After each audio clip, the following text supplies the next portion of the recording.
পাহাড়ের খাঁজে খাঁজে লুকিয়ে থাকা আসল রোমাঞ্চ কাকে বলে তা লামার এই রাস্তায় পা না রাখলে হয়তো কোনো দিন জানাই হতো না। আমরা এখন আছি মিরিঞ্জাবিলির সেই বুক কাঁপানো কাঁচা রাস্তায়, চশমার আড়ালে চোখ আর হেলমেটের ভেতরে মাথা।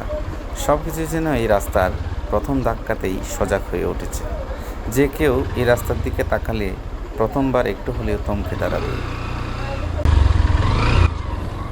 পিচঢালা মসৃণ হাইওয়েতে তো আমরা সবাই কম বেশি স্পিড তুলতে ভালোবাসি, কিন্তু এই উতাল পাতাল পাথুরে আর ধুলাবালির ট্রেলে বাইক চালানো সম্পূর্ণ অন্যরকম একটা পরীক্ষা।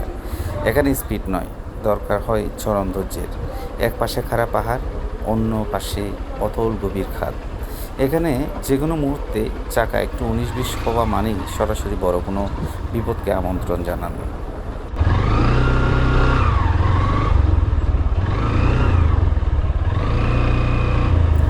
যারা অফরোড রাইডিং পছন্দ করেন তারা ভালো করে জানেন এই ধরনের রাস্তায় বাইকের ব্যালেন্স ধরে রাখাটা কতটা কষ্টের। চাকা কখন কোনো আলগা পাথরে স্লিপ করবে তার কোনো গ্যারান্টি নেই। প্রতিটা সেকেন্ডে হ্যান্ডেলবারের উপর কড়া নিয়ন্ত্রণ রাখতে হচ্ছে। হাত একটু ফসকালেই বাইক নিজের নিয়ন্ত্রণ হারিয়ে ফেলবে।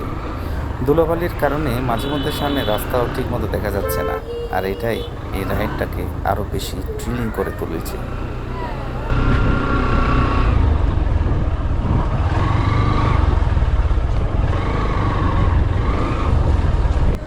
তবে এই শ্বাসরুদ্ধকর পথটা অনেক সহজ আর বর্ষার মনে হয় যখন সামনে একজন ভালো রাইডিং পার্টনার থাকে। আমার ঠিক সামনে বাইক নিয়ে পুরো রাস্তাটা লেপ দিচ্ছে আমার বন্ধু সজীব। পাহাড়ি এই দুর্গম পথে যখন একটার পর একটা অন্ধ বাঘ পার হতে হয়, তখন সজীবের মতো একজন পার্টনার আসলেই খুব ভালো কাজে আসে। তাছাড়া সে থাকাতে সাহসের পাশাপাশি নিজের কনফিডেন্স অনেক বাড়িয়ে দিচ্ছে। ও যেভাবে রাস্তা দেখে বাইকটাকে টানছে, আমি জাস্ট ওকেই ফলো করে এগিয়ে চলেছি।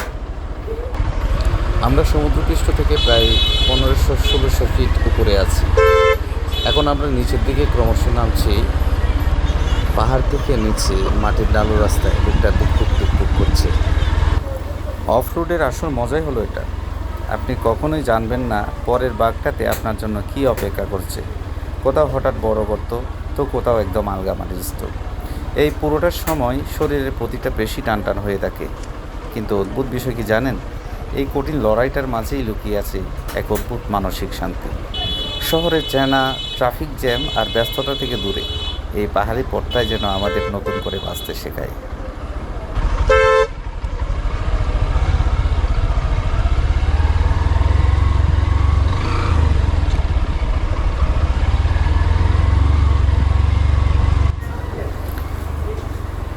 ধুলো উড়িয়ে সব ভয় আর বাধাকে পেছনে ফেলে এই যে প্রকৃতির বুক ছিঁড়ে এগিয়ে চলা, এই থ্রিল আর স্বাধীনতাই আসলে আমাদের বারবার পাহাড়ের টানে ছুটে আসতে বাধ্য করে।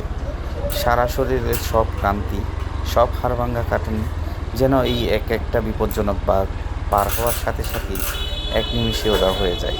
এটাই তো একজন রাইডারের জীবনের আসল সার্থকতা, আসল পাওনা।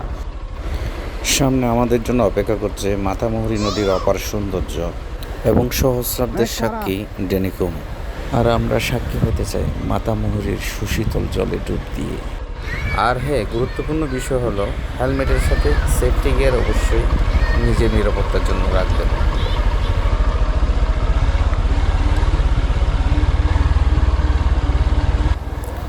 এই শ্বাসরুদ্ধকর অফরোড রাইডিংটি আপনাদের আশা করি ভালোই লাগবে। আর সজীবের রাইডিং স্কিল আপনাদের কেমন লাগলো কমেন্ট করে কিন্তু অবশ্যই জানাবেন।